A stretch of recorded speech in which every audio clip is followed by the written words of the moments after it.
శ్రీశైలం అడవుల్లోకి వెళ్తే కొందరు తిరిగి రారు అంటారు. కానీ ఎందుకు? అక్కడ ఏముంది? ఆంధ్రప్రదేశ్‌లోని శ్రీశైలం.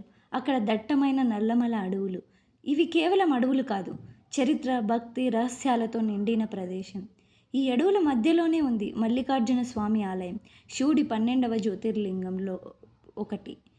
పురాణాల ప్రకారం ఇక్కడ శివుడు మరియు పార్వతి దేవి స్వయంగా నివసించారని చెబుతారు. అందుకే ఈ ప్రాంతాన్ని దక్షిణ కైలాసం అని కూడా అంటారు. కానీ ఈ పవిత్రత మధ్యలోనే ఒక భయంకరమైన రహస్యం దాగి ఉంది. స్థానికులు చెబుతారు, రాత్రి పడితే ఆలయం మూసి ఉన్నప్పటికీ దూరంగా గంటలు శబ్దాలు వినిపిస్తాయని. కొంతమంది భక్తులు చెప్తారు, ఓం నమః శివాయ అనే మంత్రం అడవిలో వినిపిస్తుంది అని. కానీ అక్కడ ఎవరు ఉండరు. ఇంకా కొంతమంది చెప్తారు, అడవుల్లోనే నడుస్తున్నప్పుడు ఒక దారి అకస్మాత్తుగా కనిపించకుండా పోతుందని. ఎందుకు? ముందుకు వెళ్ళాలి అనుకుంటే మళ్ళీ మొదటకి వచ్చినట్టే అనిపిస్తుంది. కొన్ని చోట్ల చల్లని గాలి తాకుతుంది. శరీరం గడ్డ కట్టినట్టు అనిపిస్తుంది.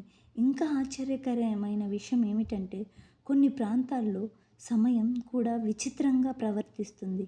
గంటల పాటు తిరిగినట్టు అనిపించినా బయటికి వచ్చినప్పుడు అది కేవలం కొద్ది నిమిషాలు మాత్రమే అవుతుంది. కొంతమంది టెక్కర్స్ చెప్పిన నిజమైన అనుభవాలు ఇంకా భయంకరంగా ఉంటాయి. జీపీఎస్ పని చేయకోకుండా, ఫోన్ సిగ్నల్ అందకుండా క్యాంపస్ తిరుగుతూనే ఉంటుంది. ఏది కరెక్ట్గా పని చేయదు. ఇంకా కొందరు చెబుతారు, అడవిలో కొన్నిసార్లు పాదముద్రలు కనిపిస్తాయి. కానీ అవి ఎక్కడి నుంచి వచ్చాయో ఎక్కడికి వెళ్ళాయో తెలియదు. కొన్ని ప్రాంతాల్లో జంతువులు కూడా వెళ్ళవు అంటారు. పక్షుల శబ్దం కూడా వినిపించదు అని అంటారు. అక్కడ ఒక అర్థం కాని నిశ్శబ్దం ఉంటుంది. ఈ అడవుల్లో పాత గుహలు ఉన్నాయట. కొన్ని గుహలు నేరుగా ఆలయం వైపు రహస్య మార్గాలుగా ఉన్నాయని చెబుతారు. పాతకాలంలో యోగులు ఈ గుహల్లో ధ్యానం చేసేవారని కొంతమంది చెబుతుంటారు. ఆ గుహల్లో ఇంకా దివ్యశక్తి ఉందని కూడా చెబుతారు. మరొక రహస్యం, కొన్ని రాత్రుల్లో దూరంగా చిన్న కాంతులు కనిపిస్తాయని, దీపంలా వెలిగిపోతూ ఉంటాయని, మళ్ళీ మాయమవుతాయని. చాలామంది ఇవి నిజంగా వాళ్ళ కళ్ళతో చూశారని కూడా అక్కడ ప్రాంత నివాసులు చెబుతూ ఉంటారు. ఇంకా ఒక విచిత్రం, కొంతమంది చెబుతారు, అడవిలో ఎవరో పేరు పెట్టి పిలిచినట్టు వినిపిస్తుందని. కానీ తిరిగి చూస్తే ఎవ్వరూ ఉండరని ఇంకా పాత కథలు చెబుతున్నాయి. రాజుల కాలంలో ఈ అడవుల్లో నిధులు దాచబడ్డాయని, కానీ వాటిని కాపాడేది మనుషులు కాదని కూడా చెబుతారు. ఎన్ని కథలు, ఎన్ని అనుభవాలు ఒక విషయం చెబుతున్నాయి, ఈ అడవుల్లోకి వెళ్ళిన ప్రతి ఒక్కరికి ఏదో ఒక అనుభవం కలుగుతుందని. అది భయమా, లేక మల్లికార్జున స్వామి దివ్యశక్తి అనుభూత? శ్రీశైలం అడవులు భయం మరియు భక్తి కలిసిన రహస్య ప్రపంచం. నిజం తెలుసుకోవాలంటే విని కాదు, అనుభవించాలి. మీకు అవకాశం వస్తే అడవుల్లోకి వెళ్తారా? ఇంతకుముందు ఎప్పుడైనా శ్రీశైలం అడవులు చూసారా? అక్కడ పరిస్థితిని ఎప్పుడైనా నిజంగా అనుభవించారా? మీ అభిప్రాయం ఏంటి? నేను వెళ్ళాను. 40 కిలోమీటర్లు అడవుల్లో ప్రయాణించాలి.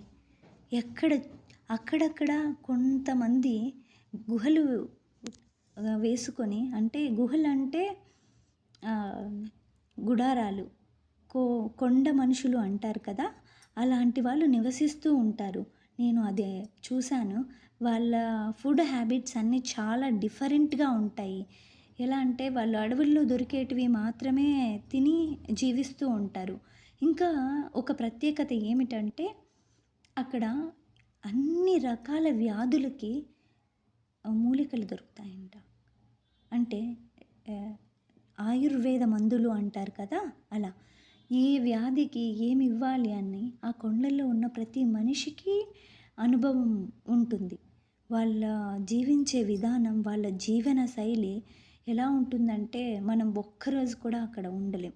అంత భయంకరమైన అడవుల్లో ఎక్కడో ఒక చిన్న టెంట్లు వేసుకొని వాళ్ళ ఫ్యామిలీస్తో ఒక 5-6 కుటుంబాలు కలిసి జీవిస్తూ ఉంటారు. అలాంటి జీవనం ఎంత పగలు అందంగా ఉంటుంది, రాత్రి ఆ భయంకరమైన జీవితాన్ని గడపాలంటే చాలా ధైర్యం ఉండాలి. అలాంటి జీవితాన్ని గడుపుతున్న వాళ్ళందరికీ నా హృదయపూర్వక నమస్కారాలు. Thank you for watching and subscribe Suresh Vibgyor blogs. ఇలాంటి మరిన్ని ఫ్యాక్ట్స్ కోసం కామెంట్ చేయండి శ్రీశైలం అని లేదా ఓం నమ శివాయ అని. Thank you for watching and subscribe.